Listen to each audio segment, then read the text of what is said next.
안녕하세요. 방금 소개받은 육아정책연구소 김은영입니다.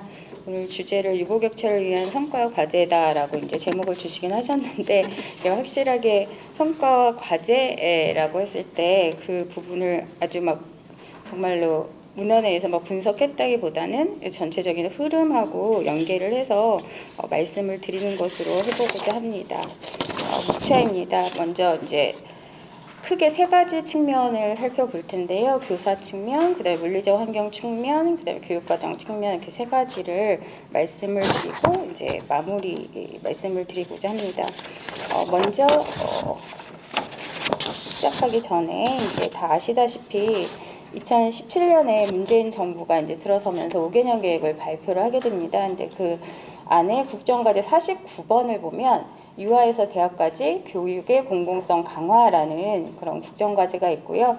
거기 주요 내용 중 하나가 유치원과 어린이집 격차 완화였습니다. 그래서 거기에 교사, 교육 프로그램, 교육 시설 질 균등화라는 이야기가 나와 있고, 그 세부 내용으로 교사 자질 향상과 교사 처우 개선을 하겠다. 그다음에 전문 교육과정을 운영하겠다. 자격 체계 개편을 추진하겠다. 근데 이러한 것은 이제 국가교육회에서 협의 조정하도록 되어 있다라는 이제 내용이 명시가 됩니다. 그래서 이게 다 이렇게 지켜지지는 않았지만 어쨌든 그 당시 국정과제 중 하나여서 저희 연구소에서 크게 3년 차로 이 격차 완화를 위한 이제 과제를 계획을 했고, 2년 차까지는 이제 저희가 추진을 하다가 3년 차에 사실 프로그램 쪽에 있어서는 누리과정이 개정되면서 이제 개정 누리과정 모니터링이라는 과제로 바꿔서 다시 3년 차 계획을 해서 지금 추진을 하고 있는 중입니다. 그리고 저희가 교사나 물리적 환경을 연구했을 때 그런 조금 그 상황과 사실은 지금 이제 개정 누리과정이 고시되고 나서 이제 그 상황이 조금 다르기 때문에 그거를 감안하면서 들어주시면 좋을 것 같습니다. 먼저 교사 측면입니다. 이게 2018년에 저희가 이제 연구를 하였고요. 보시면 저희가 크게 한 6가지로 나누어서 이야기를 하였습니다. 그래서 유치원하고 어린이집 교사는 어차피 이제 담당 부처가 이원화되어 있고, 이런 상황에서 저희가 살펴본 게 6가지 꼭지였는데요. 신분 및 신분 보장, 그다음에 자격 및 양성, 직무 및 역할, 임용 및 배치, 처우 및 복지, 연수 및 전문성 제고, 이런 등에서 이제 차이가 있었다라고 이제 저희가 조사를 하였고요.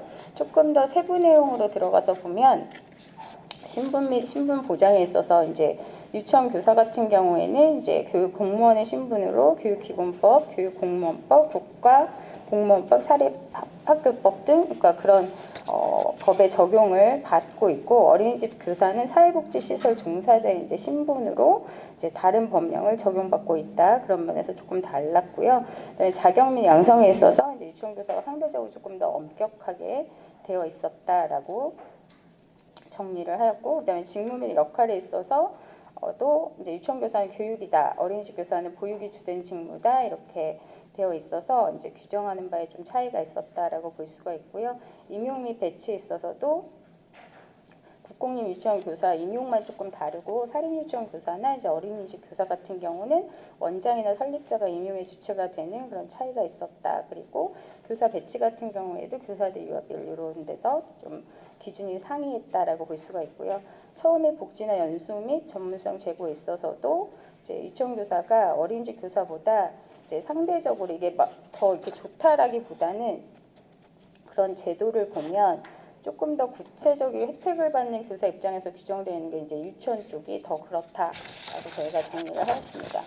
그리고 이제 이 6가지가 차이가 있다라고 하는데, 저희가 이제 유치원하고 어린이집 격차라고 이야기는 했지만, 이게 사실은 유치원하고 어린이집의 차이보다는 어떻게 보면 그 내의 설립 유형별 차이, 그 다음에 지역에 따른 차이, 이런 차이들이 어떻게 보면 더 심했다라는 것도 저희가 이제 조사 중에 나타나는 것을 볼 수가 있습니다. 그래서 제가 여기서 뭐 저희 연구 결과를 다 보여드릴 수는 없지만 몇 가지 설문조사한 거에서 보여드리면요. 저희가 이때 유치원하고 어린이집 교사 305명, 그러니까 3, 5세 교사 중심으로 했습니다. 격차라고 했을 때 어쨌든 3, 5세가 같은 연령이 겹쳐 있기 때문에 3, 5세 교사, 그 다음에 원장, 부모 해서 912명의 응답을 분석한 그런 결과입니다. 일단은 교사 격차 완화가 필요하냐라는 것에 있어서 그래도 어쨌든 이 교사는 차이가 있고 이제 좀 격차 완화를 해야 된다라고 좀 생각하는 그런 면을 볼 수가 있었습니다. 그리고 그러면 어린이집하고 유치원 교사 격차가 어느 면에서 가장 좀 심하게 나타나냐, 이게 설립 유형이냐, 아까 제가 말씀드렸듯이 기간 유형간이냐, 아니면 지역 규모별 차이냐, 기관 규모별로 더 차이가 나느냐라고 이제 물어봤을 때 유치원하고 어린이집 교사의 격차는 전체적으로 설립 유형별 차이가 크다는 응답이 유치원하고 어린이집 기관 유형 간 차이가 크다는 응답보다 약간 더 높게 나타났어요. 그러니까 이게 무슨 이야기냐면 격차라고 했을 때 우리가 그냥 유치원하고 어린이집 이렇게 이분화해서 생각을 할 수가 있는데 오히려 그 내에 있는 설립 유형별 차이가 더 크다라는 인식이 조금 더 우세했다라는 것을 이제 볼 수가 있습니다. 근데 이제 부모는 약간 달라요. 그러니까 부모는 기관 유형간, 그러니까 유치원하고 어린이집으로 이분화해서 아예 조금 인식을 하고 있었고 유치원하고 어린이집 조금 다르다라는 인식을 가지고 있어서 그거에 따라 이제 기관 선택의 기준이 되기도 한다라는 것을 저희가 알 수 있었습니다. 그 다음에 교사 격차 유무와 처우 및 복지에 대한 인식을 보시면 이게 무슨 이야기냐면 처우와 복지는 같아야 된다는 의견이 많은데 이제 전제 조건이 붙는 거예요. 교사의 학력이나 자격이나 역할이나 전문성의 차이가 없을 경우에는 당연히 같아야 하지만 이런 조건의 차이가 있을 경우에는 당연히 처우나 복지가 다른 게 더 당연하다라는 의견이 오히려 과반수였다는 거예요. 그래서 저희가 이런 결과를 보면서 저희 처우나 복지 격차를 완화하기에 앞서서 교사의 학력이나 자격, 역할이나 직무, 그러니까 그 앞서서 전제 조건이 되는 거에서의 어떤 격차를 먼저 좀 완화하고 그렇게 좀 가야 되는 부분도 있지 않나라고 그 당시에 이렇게 분석을 한 내용입니다. 그리고 교사 격차 완화의 전제 조건에 대한 인식이라고 했는데 사실 저희가 그 전 정부에서는 정권인지 정부에서는 어쨌든 유보 통합이 그 국정 과제였잖아요. 그랬다가 이번 정부가 들어서면서 이제 격차 완화라는 거를 가져가게 되었는데 이제 격차 완화라는 것을 가져갔을 때 이게 통합을 아예 배제하거나 그런 건 아니었던 것 같아요. 그러니까 그게 격차 완화의 한 가지 방식일 수도 있는 거죠. 격차 완화에 이게 더 필요하다라고 하면 그렇게 갈 수도 있다라는 것을 저는 열어놓은 것으로 그렇게 이해를 했었습니다. 그래서 그러면 격차 완화를 한다고 할 때 어떻게 그 전제 조건이 무엇이 되면 더 이게 잘 될 것이냐라는 그런 질문이었어요. 그래서 그렇게 질문을 했을 때 연령별 일원화가 전제되는 것이 보다 효율적 방안이다라는 응답이 가장 크게 나타났지만 이와 유사하게 유아교육과 보육이 통합되어야 된다라는 그런 의견도 많이 있었습니다. 그리고 학부모가 오히려 유아교육과 보육 통합이라는 의견이 연령별 일원화라는 그 의견보다는 조금 더 우세하게 나타났고요. 현 상태를 유지하자는 의견이 소수였지만 어쨌든 학부모한테서 현 상태 유지라는 것에 대한 의견이 조금 더 높았다라고 볼 수가 있고요. 그래서 저희가 이제 유치원과 어린이집 교사 격차 완화를 위해서는 어떤 형태로든 행정체계를 조금 통합하는 게 바람직하지 않나. 이걸 이원화 시켜놓고 계속 격차 완화라고 했을 때는 이게 달성하기가 쉽지는 않은 이슈다라고 이제 판단을 하였었습니다. 그리고 교사 격차 완화 방안에 대한 인식에서 보면 여기 이제 원격 대학이나 이런 것에 대한 건 좀 폐지를 했으면 좋겠다. 그다음에 자격 시험이나 자격 체계 일원화, 학력 격차 해소에 대해서 다 어느 정도 동의하는 것 이상으로 나타나서 교사 양성 기간이나 자격 제도에 대한 어떤 정비가 필요하다라고 분석이 되었고요. 그다음에 교사 격차 완화 방안에 대한 인식을 보면 특히 직무하고 역할에 대해서 보면 이 격차 완화를 하기 위해서 이제 표준 직무 매뉴얼을 좀 개발해야 된다라던가 일가 운영 시간과 편성에 대한 어떤 지침을 좀 마련해서 주면 그런 것에 대한 격차가 조금 줄어들지 않을까라는 그런 의견들이 있었습니다.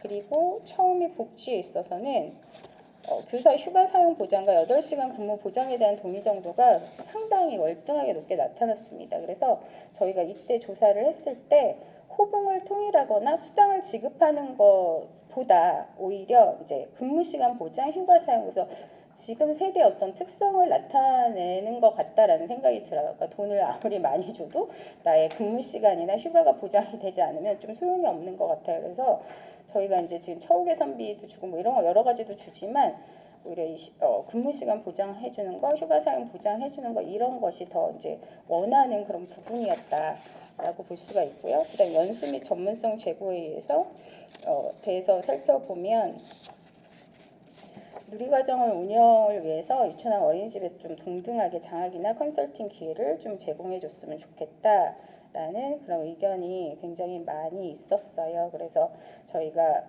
사실 전달 체계가 다르기 때문에 연수의 기획이나 그 내용이나 이런 것이 많이 다르긴 한데 격차 완화를 위해서는 어떤 기회 측면에 있어서 좀 동등하게 제공을 해줘야 될 필요가 있다. 그런 의견이 있었습니다. 그래서 그 당시 지금 다시 들춰보니 이게 된 게 별로 없었는데 저희가 로드맵을 사실은 그 해 다음 해부터 해서 5년차 로드맵을 만들었습니다. 그래서 교사 자격 및 양성에 있어서는 이제 마지막으로 약간 조금 더 중장기적 방향으로 4년제 대학 이상을 고려하면서 이제 단계적으로 밟아나가는 그런 좀 것을 제안을 했었고 교사 임용 및 배치에 있어서도 좀 교직원 배치 기준을 일원화해보자. 그러니까 이게 교사들 유학 비율도 있지만 그 기관 내에서의 어떤 인력 배치라든가 이런 걸 조금 같이 갔으면 좋겠다라는 부분이 있었고 그다음에 신분 및 신분 보장에 있어서 제안한 것 중에 하나가 이거 복지부 가서 발표를 했을 때 조금 관심을 그 당시에 관심을 가지셨던 것 중에 하나가 유아교사 지위 향상을 위한 특별법 제정이라는 걸 그때 제안을 했었는데요. 예전에 저희가 이제 초등교사가 상당히 사회적으로 지위도 낮았고 보수도 낮았잖아요. 근데 초등교사 지위 향상을 위한 특별법을 통해서 굉장히 그 여러 가지 처우라든가 그런 사회적 인식이라든가 이런 것이 많이 높아져서 우리도 이거를 조금 한번 차용해서 가져가면 어떨까라는 그런 제안이었었고요. 교사 직무의 역할에 있어서는 이제 일과 시간 편성에 대한 공통 지침을 마련하자. 이거는 그때 개정놀이 과정 이전이어서 어떻게 보면 지금 보면 조금 아웃데이트 됐다라는 그런 느낌이 조금 들기도 하는 부분입니다. 그리고 교사 처우 및 복지에 있어서는 이제 저희가 보수 체계도 일어나 하지만 지금 하고 있는 그런 휴가, 휴직, 연수 이런 거에 대한 좀 보장을 해줘야 된다라는 이야기를 같이 하고 있고요. 교사 연수 및 전문성 제고에 있어서도 약간 그 교사 연수 및 보수교육 기간을 통합하고 국가가 관리했으면 좋겠다. 이게 약간 중장기적으로 지금 교사 연수가 굉장히 다양한 기관에서 다양한 수준으로 이루어지고 있는 그런 상황이어서 이런 제안들을 했었는데 성과 과제를 보면 사실은 아까 말씀드렸듯이 뭐 굉장히 무슨 지표를 가지고 한 거는 아니고 지금 흐름이나 트렌드나 이런 거를 봤을 때 한번 보시면 자격 및 양성에 있어서는 지금 어린이집 교사 이게 잘 통과될지는 모르겠지만 학과제 논의가 이제 되고 있는 것으로 알고 있어서 이런 부분에 있어서는 굉장히 그 과목이나 이런 것에 있어서 그 격차가 굉장히 많이 완화는 됐어요. 그동안 자격제도나 이런 거에 있어서. 그렇지만 어차피 어린이집 같은 게 오픈형이기 때문에 가지는 어떤 여러 가지 문제와 한계점이 있어서 이런 부분에 대한 이제 논의가 있고 지금 이제 논의가 있는 것으로 알고 있습니다. 그리고 직무 및 역할에 있어서는 아까 제가 무슨 매뉴얼 하루 일과 중에 뭐 교사가 어떻게 뭐 일을 하는지 그거를 공통 지침을 주면 좋겠다 그런 제안을 했지만 사실 지금 와서는 이게 개정놀이 과정이 놀이 중심으로 가다 보니까 어떻게 보면 교사의 직무 역할이 이제 놀이 지원이라는 큰 카테고리 안에서 굉장히 조금 그래도 가까이 가고 있는 부분이 있지 않나라는 생각이 들었고요. 처우 및 복지에 있어서도 처우 개선비라든가 근무 환경 개선비가 지금 차츰차츰 계속 증가하고 있는 그런 상황이어서 어느 정도는 조금 가고 있다라고 보여지고요. 그다음에 전문성 제고에 있어서도 연수기회 확대라는 게 저희가 개정놀이 과정 가면서 유치원하고 어린이집 똑같은 컨텐츠로 똑같은 강사들이 하는 그런 거를 온라인으로도 지금 계속 연수를 같이 가고 있는 부분이 있어요. 그래서 그런 부분은 어느 정도 좀 그래도 기회가 같이 주어지지 않나. 물론 이제 세부적인 어떤 그런 건 조금 저도 듣고 있는 이야기는 있지만 그래도 그렇게 같이 가려는 어떤 노력들이 있었기 때문에 이런 부분은 성과라고 볼 수 있지 않을까라는 생각이 들었고요. 과제라고 하면은 임용 및 배치에 있어서는 전혀 이제 그런 임용의 공적 기준이라든가 배출 기준이 일원화라든가 이런 부분은 전혀 되지가 않아서 향후 조금 더 해야 될 부분이다라는 생각이 들었고, 그다음에 신분 및 신분 보장에 있어서도 유아교사 지위 향상을 위한 특별법 제정을 좀 추진해서 갔으면 좋겠다라는 생각. 그래서 어린이집 교사도 어쨌든 그 지위나 그런 걸 좀 같이 보장을 받고 함께 가는 그런 것들을 좀 생각해 보았습니다. 그리고 처우 및 복지에 있어서 처우 개선비나 근무 환경 개선비를 증액하는 건 좋은데 어떻게 보면 이게 굉장히 한시적이고 그런 느낌이 들어서 그냥 국가가 교사의 호봉을 지원하는 것이 이게 공공성이라든가 이쪽에 있어서 가장 좋은 방안이 아닌가라는 생각이 들어서 이게 하나의 과제로 삼았고요. 전문성 제고에 있어서도 이제 연수 기회 확대도 중요하지만 지금 개정놀이 과정이 이제 교사의 자율성을 상당히 강조하고 있는 만큼 교사가 자발적으로 움직이는 학습 공동체가 조금 더 활성화되는 그런 쪽으로 계속 교사 전문성 제고가 이루어져야 되지 않나라는 생각을 해보았습니다. 좀 시간이 많이 간 것 같은데요. 물리적 환경 개선 두 번째로 말씀을 드리겠습니다. 유치원과 어린이집 물리적 환경 격차 현황을 그냥 하나의 표로 보시면 역사는 유치원이 조금 더 깊고요. 규모에 있어서는 유치원이 조금 더 큽니다. 그리고 1인당 대지 면적을 보면 오히려 어린이집이 조금 더 크게 나타났고요. 단독 건물은 유치원이 더 많고 그 다음에 층수를 보시면 어린이집이 1층에 있는 경우가 더 많고 상대적으로 유치원은 3층이나 지하층을 쓰는 경우가 조금 더 많았습니다. 그리고 실 설치에 있어서 교사실, 강당, 도서관, 보건실 같은 경우는 유치원이 조금 더 유리하게 되어 있었고 원장실, 조리실, 직원 휴게실 이런 것은 어린이집이 조금 더 상황이 좋다라고 저희 조사에는 그게 조사가 되었습니다. 그 다음에 물리적 환경 격차 인식에 있어서 저희가 포커스 그룹 인터뷰를 원장, 교사, 학부모, 그 다음에 장학사, 육아종합지원센터장 해서 35인을 6회에 걸쳐서 포커스 그룹 인터뷰 내용을 한 거예요. 그래서 유치원과 어린이집 물리적 환경에 대한 어떤 인식들, 그다음에 물리적 환경이 뭐가 차이가 있는지 그런 것들을 이제 이야기를 했고 봤을 때 작은 규모일수록 상당히 열악했고요. 이게 꼭 유치원하고 어린이집뿐만이 아니라 이제 규모에 있는 거, 그다음에 설립 시기의 차이, 오래될수록 좀 열악한 부분. 그리고 또 차이가 없다는 의견도 있기는 했어요. 왜냐하면 어린이집 같은 경우는 평가 인증으로 인해서 이런 물리적 환경이 어떻게 보면 차이가 없다는 걸 해기라 같은 느낌도 조금 들기는 하는데 그런 차이가 없었다라는 의견도 같이 있었습니다. 그리고 유치원과 어린이집 물리적 환경에 영향을 미치는 요소가 무엇이냐라고 했을 때 법적 기준의 평가 등의 제도도 상당한 영향을 미치지만 원장과 교사 인식이나 철학, 그다음에 안전에 대한 인식 그런 것들이 좀 영향을 미치더라라는 그 내용을 저희가 분석할 수 있었고요. 그다음에 그 제도 개선에 있어서는 이제 여러 가지 법적 제도가 좀 변화됐으면 좋겠고 오히려 좀 규제를 완화해줬으면 좋겠다라는 그런 의견도 있었고 그다음에 공간, 필요 공간하고 공간 개선을 위한 지원에 대해서 이야기를 했을 때는 실내 놀이터 확보에 대한 의견이 상당히 많이 있었고 그 당시는 저희가 이제 코로나 이전이에요. 그래서 미세먼지에 대한 이야기가 많아서 아이들이 바깥에 나가서 뛰어놀지 못하기 때문에 실내 대근육 활동을 위한 공간을 확보해달라는 의견이 굉장히 많았던 시기예요. 그래서 불과 2, 3년 전에 어떤 연구 결과인데도 지금 맥락하고 조금 다른 이야기들도 같이 있다라는 게 이제 보였습니다. 그리고 기관 내 환경 구성 시 이제 고려점에 대해서 이제 이때도 이게 개정 누리 과정이 고시됐을 시기이죠. 그래서 그런지 이제 교실이나 환경 구성 시 유아에게 권한을 부여해주라. 그 다음에 교사가 물리적 환경을 고민할 수 있는 시간을 부여해달라. 이런 의견들이 좀 있는 것을 볼 수가 있습니다. 그 다음에 저희가 이제 설문조사한 내용을 잠깐 몇 가지만 보겠습니다. 그래서 유치원하고 어린이집의 자체 실외놀이터 소유 비율을 보면 그냥 보이시겠지만 유치원은 90.1%, 어린이집은 64.2%. 그러니까 어린이집 같은 경우에는 소규모일 경우에 자체 놀이터가 없어도 되기 때문에 이제 이 소유 비율이 굉장히 차이가 있고요. 그렇게 유치원하고 어린이집 차이뿐만 아니라 그 옆에 보시면 그 시설 설립 유형에 따른 그런 차이들도 상당히 심하다라는 것을 볼 수가 있어요. 이게 고르지 않고 굉장히 들쭉날쭉하죠. 납세 그래프가. 그 다음에 대근육 활동을 위한 별도 실내 공간이 있느냐 없느냐라고 했을 때 유치원하고 어린이집의 차이가 별로 없어요. 근데 오히려 유치원의 설립 유형별 차이가 상당히 많죠. 그래서 공립 단설 같은 경우에는 굉장히 높고 공립 병설 같은 경우는 상당히 낮아지고, 그다음에 어린이집 같은 경우도 국공립 같은 경우 오히려 낮고, 그 사회복지법인이나 직장 같은 경우에가 오히려 이 비율이 상당히 높다라고 해서 그런 저희가 유치원과 어린이집 차이뿐만 아니라 이제 설립 유형별 차이를 좀 볼 수 있는 그런 내용이었고요. 그다음에 일상생활 공간 유무라고 했을 때 이 보건실이 있냐, 뭐 낮잠실이 있냐, 조리실이 있냐, 식당이 있냐 이런 것을 전체를 보고 유치원하고 어린이집 나눠서 봤는데, 보건실 같은 경우는 아까 말씀드렸듯이 유치원이 단독으로 있는 경우가 더 많았고, 낮잠실 같은 경우에도 유치원이 단독으로 있는 경우가 많았지만 공용까지 합하면 어린이집이 조금 더 그 비율이 높은 것을 볼 수가 있고,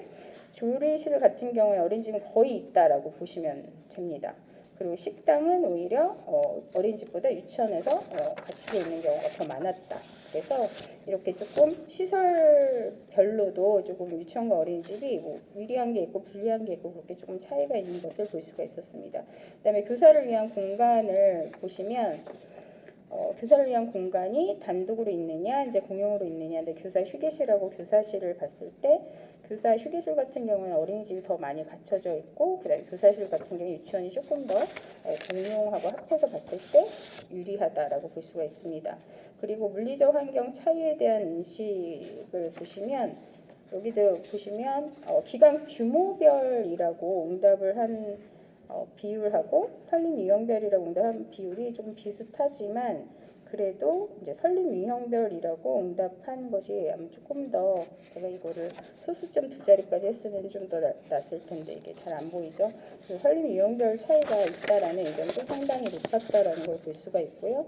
그다음에 실내 물리적 환경에 대한 평가를 보시면 이제 이거는 뭐냐면 유아의 놀권리 차원에서 유아의 실권리 차원에서 교사의 권리 차원에서 어떠냐라고 물어본 건데요. 10점 만점으로 봤을 때 그래도 유아의 놀권리나 유아의 실권리는 7점 이상인데 교사의 권리 측면에서 봤을 때는 상당히 떨어진다. 그러니까 유치원하고 어린이집이 유아 중심으로 되어 있기 때문에 당연한 결과일 수도 있지만 성인인 교사에 대한 배려가 많이 없다라는 것은 같이 보실 수가 있으실 것 같고요. 그다음에 지금 현 소속 기관의 물리적 환경 개선을 하려면 뭐가 제일 필요하냐라고 했을 때 이게 유치원하고 어린이집은 조금 차이를 보인 부분인데요. 어린이집 같은 경우는 면적이 상당히 중요했어요. 그러니까 좁은 교실, 그러니까 이 보육실이 너무 좁다라는 게 가장 큰 이슈고 문제라고 생각을 했고, 유치원 같은 경우에는 오히려 실내 놀이터의 그러니까 획일화에 대한 그런 이야기가 있었던 것 같아요. 그래서 이 의견이 가장 높게 나타났다. 그래서 그거를 응답의 차이를 보실 수가 있고요. 그다음에 개정놀이과정 운영을 위해서 그럼 우선 개선해야 될 환경이 있다면 그게 제일 뭐냐라고 물었을 때 어린이집하고 유치원 모두 이제 미세먼지로 인한 실내 대근육 활동용 공간을 확보를 해야 된다라는 이야기를 했고요. 그다음에 교실하고 보육실의 최소 면적을 상향 조정해야 된다라는 의견이 바로 이제 뒤따른 것을 볼 수가 있습니다. 그리고 물리적 환경 개선을 위한 정책적 지원이 무엇이 가장 필요하냐라고 했을 때 물리적 환경은 사실은 재정 지원하고 상당히 밀접하게 연관이 되어 재정 지원 없이도 이제 그 내에서 노력을 할 수는 있지만 노력의 한계가 있기 때문에 재정 지원에 대한 요구가 가장 높게 나타났다라는 것을 보실 수가 있고, 그 이외에 이제 신축하고 할 때 유아교육이나 보육 전문가가 참여해야 이게 실제로 유아들이 잘 놀이할 수 있는 공간이 된다라는 그런 의식들을 많이 하신 것 같고, 그다음에 면적 기준을 조금 상향 조정할 필요가 있다, 이런 것에 대한 의견이 많이 나왔습니다. 그래서 이것도 이제 로드맵 연구였기 때문에 이제 2020년부터 2024년까지 쭉 시설 설비 규정에 있어서, 그 다음에 자체 환경 개선 지원에 있어서, 지역사회 인프라 활용에 있어서, 그 다음에 공간 구성에서 저희가 교사 전문성을 같이 이야기를 했는데요. 그 이유는 같은 환경이라도 교사가 얼마나 공간을 제대로 효율적으로 잘 유아의 놀이를 지원하기 위해서 그걸 구성하느냐에 따라서 상당히 그게 직접 차이가 나기 때문에 교사의 전문성 제고도 함께 이제 이야기를 했었습니다. 그래서 물리적 환경 격차 완화를 위한 성과 과제라고 보시면 관련 규정으로는 평가 속도를 개선했고, 그다음에 교사대 유아 비율은 이제 하향화가 법적으로 된 거는 아니지만 지금 여러 가지 시범 그런 운영들이 이루어지고 있고 그런 것의 가능성을 탐색하고 있는 측면에서는 어느 정도 이제 앞으로 그쪽으로 가겠다 싶은 부분들이 있고요.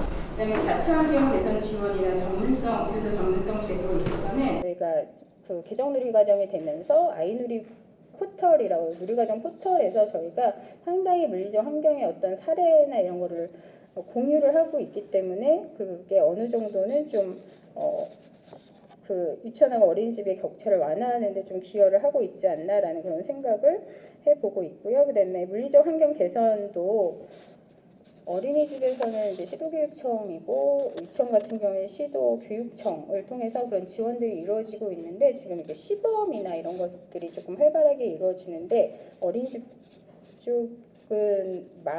쪽도 좀 같이 좀 이루어져야 되는 그런 부분이 있기는 하지만 어느 정도 좀 지원을 하고 있는 상황이다라고 말씀을 드리고요. 네, 과제라고 했을 때는 어린이집이 복지시설이기 때문에 가질 수밖에 없는 그런 한계들이 있는 거예요. 저희가 이제 교육시설하고 복지시설하고 적용되는 규정이 다르고 더 다르다 보니까 이게 저희가 설치 기준이나 이런 것도 더 좀 달라지는 부분이 있어서 좀 그렇게 지정을 하는 건 어떤가라는 것을 이제 과제로 제안을 해보고요. 지역사회 인프라 활용에 있어서는 지금 조금 지역 코로나 때문에 사실 다 막아놔가지고 오히려 활용을 못하고 있지만 유의시설을 조금 더 개방해서 지역 단위별로 유아들이 우리 기관의 어떤 실외 놀이터는 조금 제한이 되어 있지만 지역사회를 보다 넓게 활용해서 좀 할 수 있도록 지원을 해주는 그런 체계가 좀 필요하지 않나라는 생각을 해봅니다. 마지막으로 이제 교육과정 측면입니다. 교육과정 측면에서는 저희가 이제 정부의 지원 현황을 보고 운영 사례를 현장에 가서 들여다봤고 그다음에 설문조사도 했고 근데 이것은 저희가 사실 격차에 초점을 맞춘 거는 아니어서 이게 개정누리 과정을 어떻게 현장에서 하고 있느냐를 볼 수가 있는데 그 모습을 통해서 유치원하고 어린이집이 그래도 저는 개정누리 과정이나 여러 가지 그 후속 사업들을 통해서 같이 혜택을 받는 그런 체계를 지금 만들어가고 있고 정부에서도 교육부가 개발했지만 어린이집 대상으로 이제 센터장을 대상으로 해서 또 개발한 자료에 대한 연수도 같이 시켜주고 있고 이런 노력에 있어서는 어느 정도 좀 노력이 이루어지고 있지 않나라는 생각을 해봅니다. 그래서 개정누리과정 안착을 위한 이제 정부의 지원 현황 전달 체계가 다르긴 하지만 대동소이하게 좀 지원을 하고 있었어요. 물론 이제 어린이집 같은 경우에는 부처나 시도교육청이 아니라 그 교육과정 관련해서 육아종합지원센터에서 많이 지원을 하고 있기는 합니다. 그런데 그 사업의 종류를 보면 굉장히 좀 비슷하게 유사하게 가고 있는 것을 볼 수가 있고 그다음에 운영 사례에 가서 보면 저희가 이제 현장에서 그래도 그 개정누리 과정의 방향을 많이 인식을 하고 좀 그대로 따르고 있구나라는 그런 생각은 했지만 아까 말씀드렸듯이 이제 지역이라든가 기관이라든가 그런 차이가 있었는데 여기 보시면 읍면 지역에 위치한 어린이집에 근무하는 교사들이 물론 이제 저희가 사례는 굉장히 한정돼 있어서 그걸 일반화하거나 대표 의견이라고 볼 수는 없었지만 누리 중심 교육 과정이 어렵다라고 이야기를 했었어요. 오히려 자기네 아이들은 굉장히 뭔가 혜택을 못 받은 아이들이어서 뭔가 조금 더 학습적이고 인지적이고 이런 걸 조금 해줘야 되지 않나. 그렇기 때문에 이게 놀이 중심으로 하면은 할 수가 없다. 뭐 이런 의견을 보인 적도 있었고, 그다음에 장애 통합반 같은 경우에는 이제 아이들이 이제 경도 장애일 경우에는 이제 놀이 중심으로 할 때 같이 놀면서 하는 게 어느 정도 의미가 있지만 좀 중도 같은 경우에는 아이들의 개별화 그 교육계획이라든가 이런 거를 짜주고 그 아이에 맞춰서 맞춤형으로 뭔가 이렇게 끌어주고 목표를 명확히 정하고 하는 게 중요하기 때문에 이 누리 중심 좀 어렵지 않나 그런 의견도 있었다라는 것을 말씀을 드립니다. 그 다음에 저희가 이제 유치원과 어린이집 원장, 교사, 학부모 대상으로 3,000명의 응답을 분석한 그런 인식을 잠깐 보여드리면 이것도 차이를 조금 볼 수가 있는 것이 이제 개정누리 과정 관련 연수를 이수했냐라고 했을 때 유치원 원장이 93.8%가 이수를 했는데 어린이집 원장은 이제 81.5%로 이제 좀 차이가 있죠. 교사 같은 경우도 유치원은 99.3%였는데 어린이집 교사는 91.4%로 약간의 차이를 보였습니다.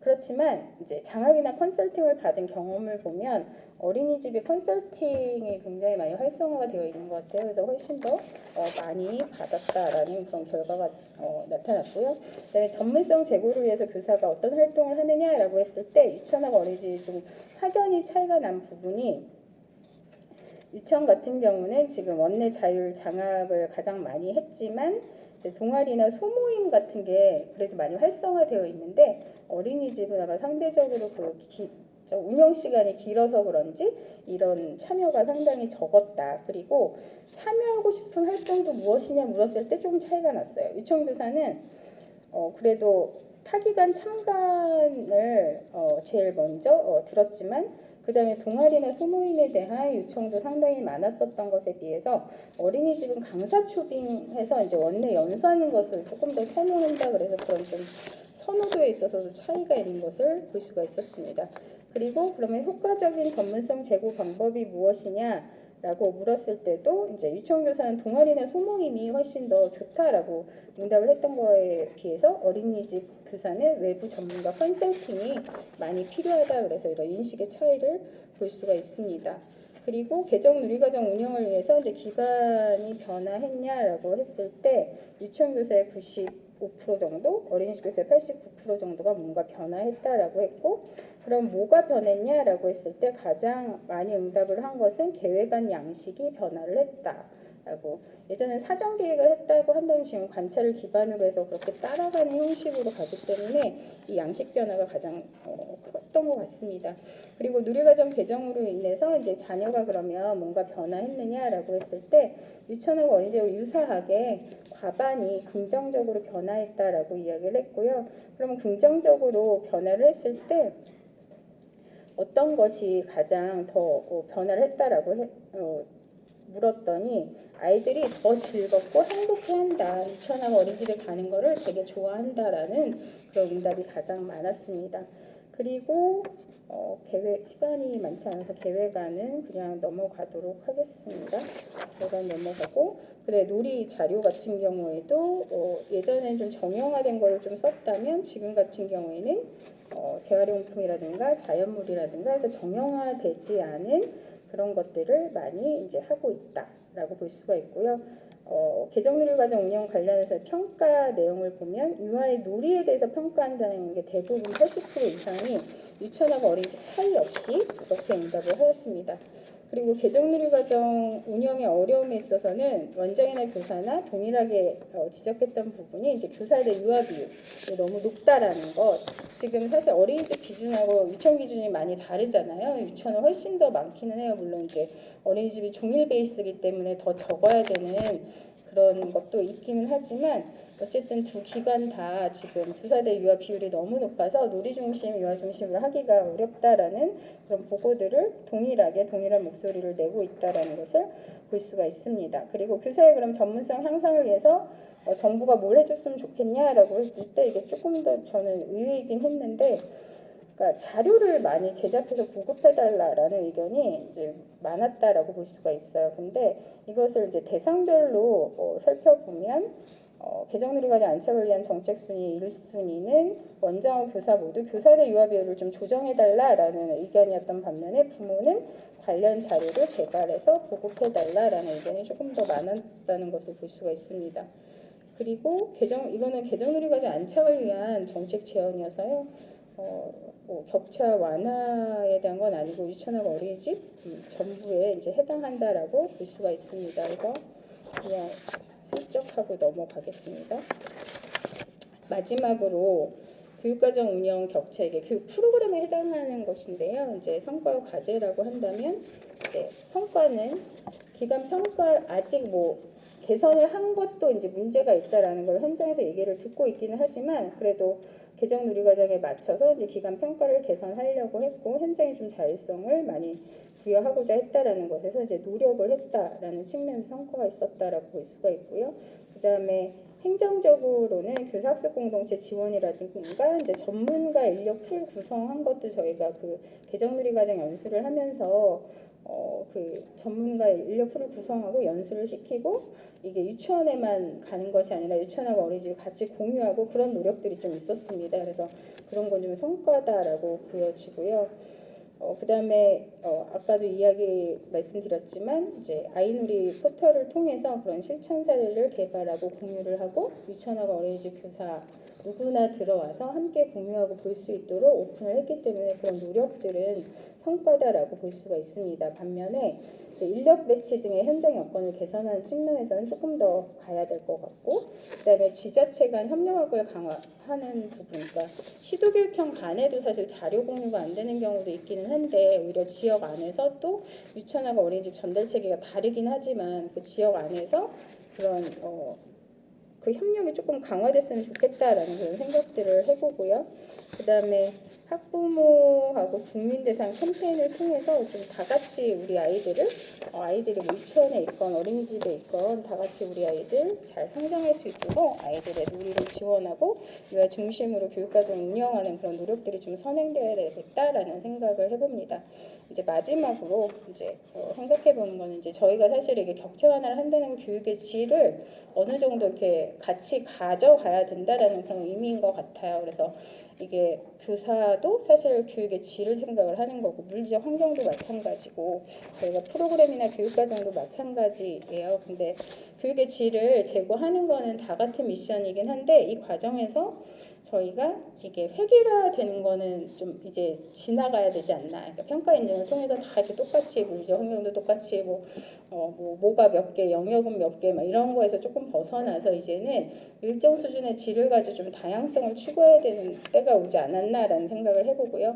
그다음에 아까 저희가 교사의 어떤 처우나 복지 이야기를 할 때 이게 당연히 같아야 되는 건 맞지만 전제 조건들이 있었잖아요. 그래도 자격이나 뭐 이런 학력이나 이런 것들이 어느 정도 격차가 완화돼야지 그쪽도 똑같이 주장을 할 수 있다라고 이야기를 한 것처럼 저희가 이게 차이냐 차별이냐라는 것도 조금 생각을 해볼 이슈가 된다라고 생각을 했고요. 그 다음에 이게 다 아까 국정과제 49번에 보면 결국은 이제 유아교육의 공공성 강화다라는 이름으로 나오거든요. 그래서 유아교육이 어쨌든 공공성 영역에 들어가면서 국가의 어떤 책무라는 그런 측면에서 우리 아이들을 조금 더 다 같이 국가가 지원을 해서 데리고 가야 되지 않나라는 말씀을 드리면서 죄송합니다. 너무 길어서 발표를 모두 마치도록 하겠습니다. 감사합니다.